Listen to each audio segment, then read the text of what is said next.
charred remains of a Ukrainian military convoy, all that's left after an ambush by Russian-backed separatists. It's scenes like this that have NATO officials pushing for a new rapid reaction force, one that can deploy within days to help member states on Russia's borders.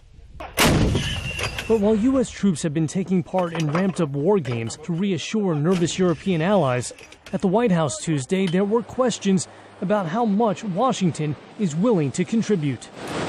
Certainly the United States will be supportive of any sort of alliance decisions that are contribute made. Troops. That option remains available that the U.S. will consider. Well, there are already troops, in some cases operating under the NATO banner, in some cases just operating on American military bases.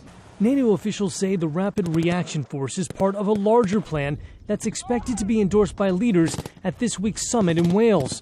The force would include several thousand troops based in their home countries, with air, sea, and special forces support. The Spearhead Force will be the first step, but of course it will be followed by more force if needed. But we do believe that there is a very strong deterrent. Such talk has irritated Moscow. Russian Foreign Minister Sergei Lavrov saying it's getting out of hand. It is necessary to restrain the war party in Kiev, and in reality, only the U.S. can do this. At the Pentagon, Rear Admiral John Kirby responded.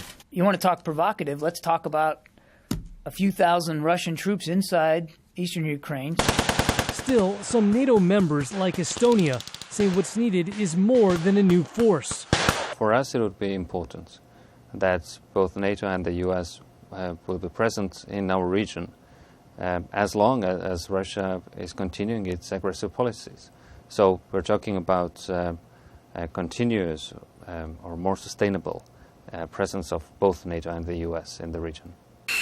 Estonia's chief of mission to the U.S. telling VOA his country already has adequate facilities, including one of the most modern military airfields in Northern Europe.